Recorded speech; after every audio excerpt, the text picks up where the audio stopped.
कल भगवान ने बताया था कि मुझे मन को आविष्ट कर दीजिए, मुझे बुद्धि को लगा दीजिए, तो निश्चित रूप से मुझ में ही निवास करने लगोगे। अब भगवान कहते हैं हो कैसे सकता है? कहते हैं बड़ा मुश्किल है हर व्यक्ति के अंदर कि मुझे मन को लगा दे और मुझे बुद्धि को निवेश कर दे, कैसे हो सकता है? भगवान कहते हैं अधिचित्तम समाधातुम न शक्नोषि मयि स्थिरम अभ्यास योगेन ततो माम इच्छाप्तुम धनंजय।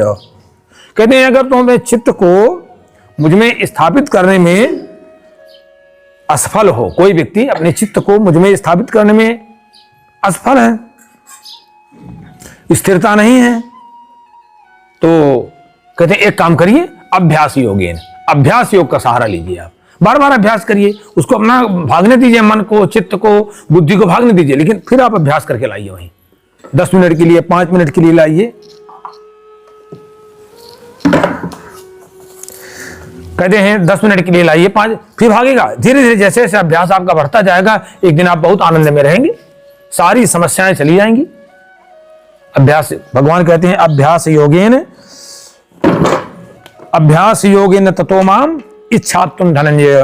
भगवान कहते हैं तुम अभ्यास योग के द्वारा अगर ये भी नहीं कर सकते हो तो कहते हैं एक काम करिए, अभ्यास योग के द्वारा माम आप तुम इच्छ, मुझे प्राप्त करने की इच्छा करो। बस बार बार आपकी भावना भगवान की प्राप्ति कैसे हो, भगवान से मुलाकात कैसे हो, भगवान से भेंट कैसे हो, भगवान के सन्निकट कैसे जाएं, भगवान की प्राप्ति कैसे हो, भगवान से भेंट कैसे हो, बस यही भावना बनाए रहिए। जब करते रहिए भावना बनाए रहिए। एक ना एक दिन सबरी ने ही तो किया था, क्या किया था पता नहीं, गुरु की बात पर विश्वास था, लगी रही वो। भगवान कहते हैं चलो, अब तुम अभ्यास भी नहीं कर सकते हो, कितना अच्छा मार्ग बताते हैं। कहते हैं चलो छोड़िए, तो अभ्यास से समर्थोसी मत कर्म परमो भव मदर्थमपि कर्माणि कुर्वन् सिद्धिम अवाप्स्यसि।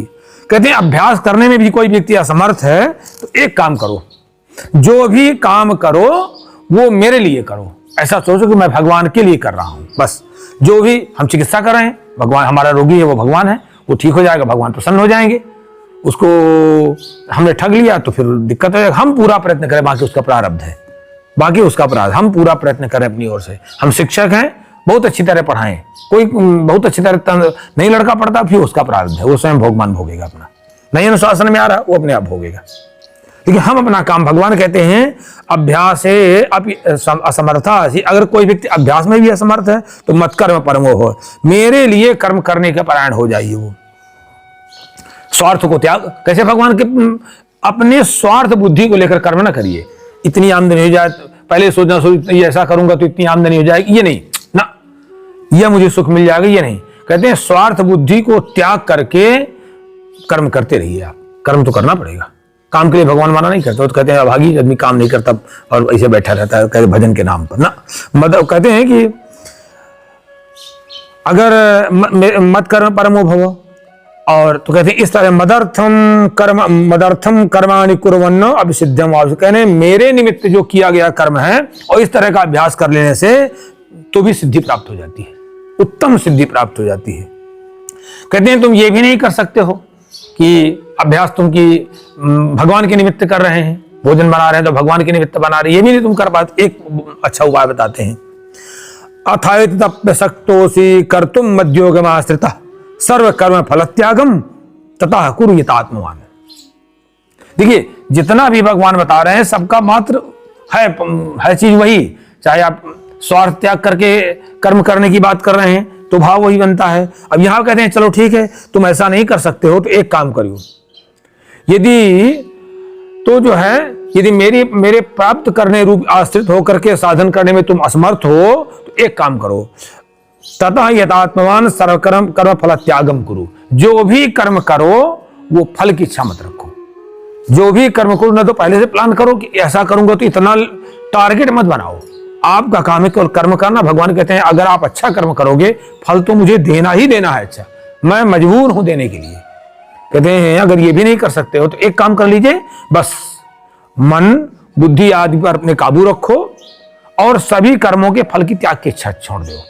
कर्म करना है आपको, बड़ी निष्ठा के साथ, क्योंकि पहले भगवान बता चुके हैं कि आप ये नहीं कर सकते हो कि कहते हैं जिस तरह से कामना लेकर के, टारगेट लेकर के, इच्छा लेकर के कर्म करने वाला पूरी मेहनत से काम करता है, इसी तरह से कोई कामना न लेके काम करने वाला भी उतनी मेहनत से काम करे। ऐसा नहीं हो सकता कि हम फल की इच्छा नहीं रखें तो ऐसे करते जाएं लापरवाही, ना ना ना, कोई फल की इच्छा नहीं है, लेकिन तब भी हमको उतने ही परिश्रम से काम करना है जितने परिश्रम से कामना लेके काम करने वाला करता है, फल की इच्छा लेकर काम करने वाला करता है। ये कहते हैं बहुत अच्छा। श्रेयो ही ज्ञानम अभ्यासात् ज्ञानात् ध्यानम विशिष्यते ध्यानात् कर्म फल त्यागस् त्यागात् शांति निरंतरम।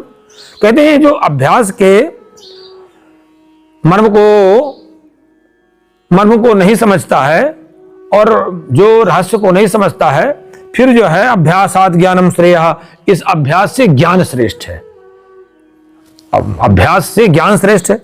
अच्छा, ज्ञान से कहते हैं ध्यानम विशिष्यते, एकाग्र होकर के ध्यान कर, कहते हैं परमात्मा का ध्यान करते हुए कर्म करना श्रेष्ठ है।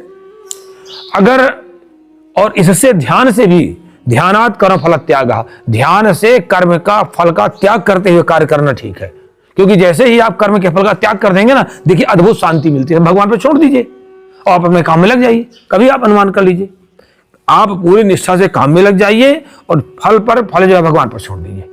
देखिए कितनी शांति मिलेगी, ऊर्जा बढ़ जाती है, अपने आप ऊर्जा बढ़ जाती है। नहीं आधा दिमाग वहां लगा रहेगा, फिर और दिमाग वहीं उधर चला जाएगा और चला जाएगा, बाद में जो काम कर रहे हैं वो तो ध्यान रहते नहीं है, काम बिगड़ जाता है। तो हम कहते हैं कि पूरी निष्ठा से हम काम करें, जब करें तब करें, बाकी आप जानो हम कर रहे हैं। भगवान कहते हैं कौन सा मुझे भक्त प्रिय है, ये हम पहले भी बता चुके हैं। ये बहुत अच्छा प्रसंग मुझे बहुत अच्छा लगता है।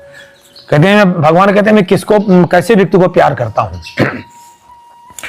अद्वेष्टा सर्वभूतानां मैत्रः करुण एव च निर्ममो निरहंकारा सम दुख सुखाक्षमी संतुष्टा सततम योगी यतात्मा दृढ़ निश्चया मयि अर्पित मनो बुद्धिर यो मद भक्ता समय प्रिया। 12 श्लोक आते हैं आगे। भगवान कहते हैं ऐसा व्यक्ति मुझे प्रिय है।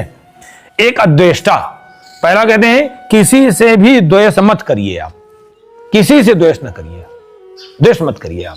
वो ठीक है, आपके दृष्टि में वो द्वेष करने लायक है, वो अपने कर्मों से पा जाएगा ना, हम क्यों द्वेष करने वाले उससे, वो तो अपने कर्मों से पा जाएगा ना द्वेष करने वाला। धैर्य रखने की जरूरत है। कहते हैं अद्वेष्टा, किसी से द्वेष मत करिए, भले ही आपका किसी ने कितना हानि कर दी हो। तो कहते हैं सर्वभूतानां अद्वेष्टा, सभी प्राणियों के प्रति अद्वेष भाव रहे, सभी के प्रति मैत्री भाव रहे, सभी के प्रति करुणा का भाव रहे।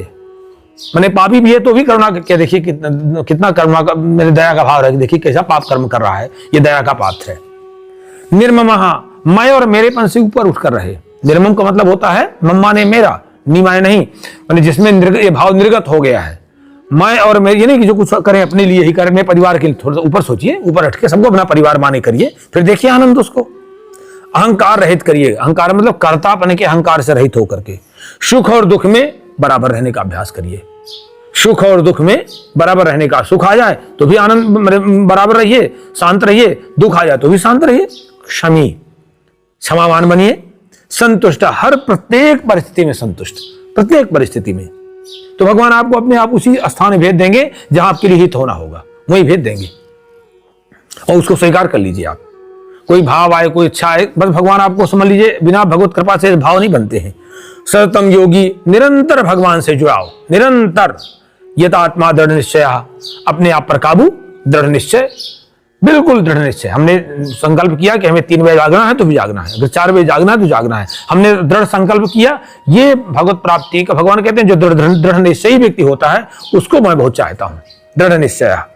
और कहते हैं मयि अर्पित मनो बुद्धि, कहते हैं जिसने मन बुद्धि को मुझ में अर्पित कर दिया है, ऐसा भक्त समय प्रिय, ऐसा भक्त मुझको बहुत प्रिय है।